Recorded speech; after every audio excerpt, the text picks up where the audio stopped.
নমস্কার সবাইকে। কেমন আছেন সবাই? আশা করি ভালো আছেন। আমি ভালো আছি। আপনাদেরকে বঙ্গ কুকিংয়ে স্বাগতম। আমি আজকে রান্না করব পেঁয়াজের কলি। এটি একটি দারুণ রেসিপি। চলুন আর কথা না বাড়িয়ে আজকে রেসিপি শুরু করা যাক।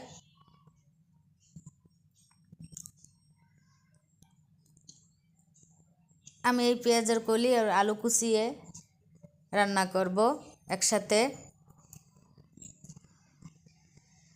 আলু ও পেঁয়াজের কলি কুচিয়ে নিয়েছি, কুচিয়ে ধুয়ে নিয়েছি।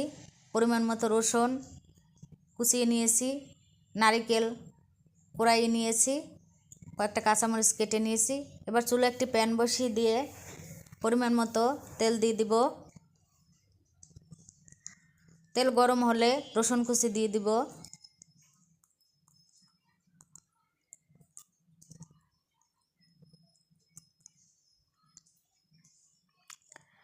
এরপর একটু নাড়াচাড়া করব।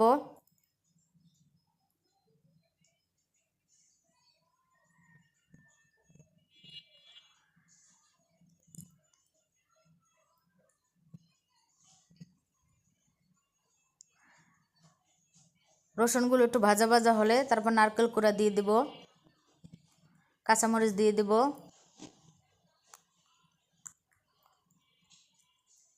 এবার রসুনের সাথে নারকেল কোড়া ভালোভাবে ভেজে নেব।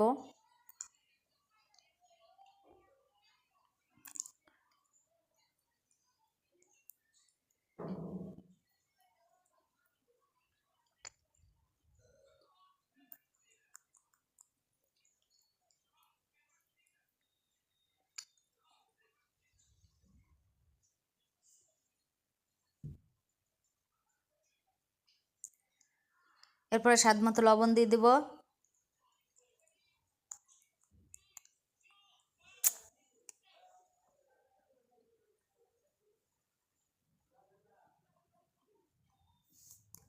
এরপরে ধুয়ে রাখা পেঁয়াজের কলি আলু দিয়ে দিব। আলু দিয়ে এবার ভালোভাবে নাড়াচাড়া করে দিব।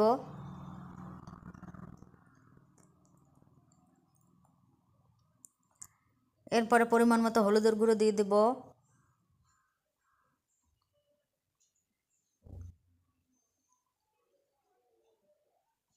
পরিমাণ মতো জিরের গুঁড়ো দিয়ে দিব।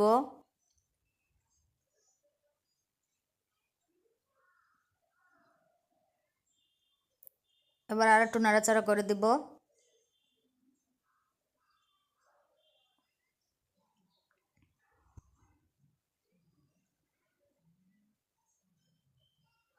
এবার চুলার জাল অল্প আঁচে রেখে 5 মিনিটের জন্য ঢাকা দিয়ে দিব। 5 মিনিট পর ঢাকনা খুলে দেখব। এরপর আর একটু নাড়াচাড়া করে দেবো। আর ঢাকা দিয়ে দিব না আমি। চুলার জাল অল্প আঁচে রেখে আস্তে আস্তে করে এখন ভেজে নেব। পেঁয়াজের কলি আলু সিদ্ধ হয়ে গেছে, এখন লাল লাল করে ভেজে নেব।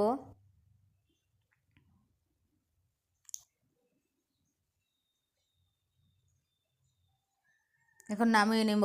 তৈরি হয়ে গেল দারুণ স্বাদের পেঁয়াজের কলি ভাজা। ধন্যবাদ সবাইকে। আপনারা এভাবে পেঁয়াজের কলি ভেজে খাবেন। ভালো লাগলে লাইক, কমেন্ট, শেয়ার ও সাবস্ক্রাইব করে পাশে থাকবেন। ভালো থাকবেন। খুব তাড়াতাড়ি দেখা হচ্ছে বঙ্গ কুকিংয়ের নতুন আরেকটি রেসিপিতে।